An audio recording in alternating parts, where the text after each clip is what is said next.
Welcome to Telangana వెలుగు. నేను మీ రాజు. జూబ్లీహిల్స్ ఉప ఎన్నికకు సంబంధించి అక్టోబర్ చివరి వారంలో లేకపోతే నవంబర్ మొదటి వారంలో ఎన్నికలు ఉండే అవకాశాలు ఉన్నాయని చెప్పేసి కూడా చెప్తున్నారు.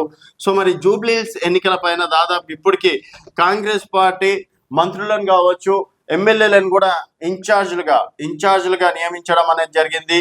సో దీనికి సంబంధించి పొన్నం ప్రభాకర్ గారు మొత్తానికి ఎన్నికలకు సంబంధించి కాంగ్రెస్ పార్టీ నుంచి హెడ్గా నియమించడం, తర్వాత కొంతమంది ఎమ్మెల్యేలని అంటే దాదాపుగా 7 కార్పొరేటర్లు ఉన్నటువంటి పరిధి, 5 6 అనుకుంటాను. సో అక్కడక్కడ ఎక్కడైతే కార్పొరేటర్ పరిధి ఉందో అక్కడ ఆయా అంటే ఏరియాలకు సంబంధించి ఎమ్మెల్యేలను కూడా కొంతమందికి బాధ్యతలు ఇవ్వడం అనేది జరిగింది.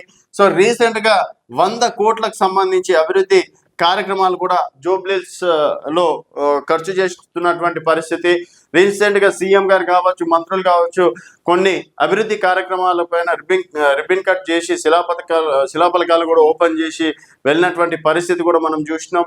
సో కొన్ని చోట్ల వీధి లైట్లు కావచ్చు, తర్వాత డ్రైనేజ్ సమస్య కావచ్చు, అవి కూడా క్లియర్ చేసినటువంటి పరిస్థితి.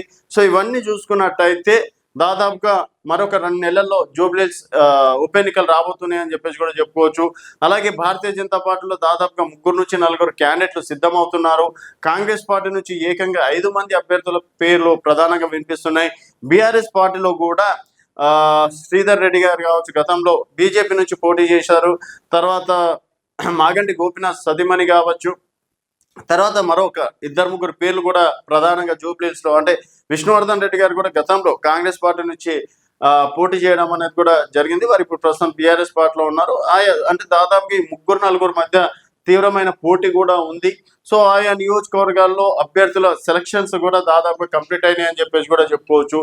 సో మొత్తానికి నవంబర్ ఆర్ అక్టోబర్ చివరి వారంలో జూబ్లీహిల్స్ ఉప ఎన్నికకు సంబంధించి కీలక అప్డేట్ రానుంది. ఒకవేళ నిర్వహించే బీహార్ ఎన్నికలతో పాటే జూబ్లీహిల్స్ ఉప ఎన్నికలు ఉండే అవకాశం ఉన్నాయన్నట్టు రాజకీయ విశ్లేషకులు చెప్తున్నటువంటి మాట. అలాగే దీనికి సంబంధించి ఎన్నికల అధికారులను కూడా ఈసీ నియమించినట్టు కూడా తెలుస్తుంది. రీసెంట్గా ఒక అధికారిని కూడా జూబ్లీహిల్స్ ఉప ఎన్నికల పైన ఒక అధికారిని నియమించడం అనేది కూడా జరిగింది. సో మరి జూబ్లీహిల్స్ గడ్డ పైన గెలుపు ఎవరిదని భావిస్తున్నారు అనేది మీ అభిప్రాయాల కింద కామెంట్ రూపంలో తెలియజేయండి. చూస్తూనే ఉండండి తెలంగాణ వెలుగు.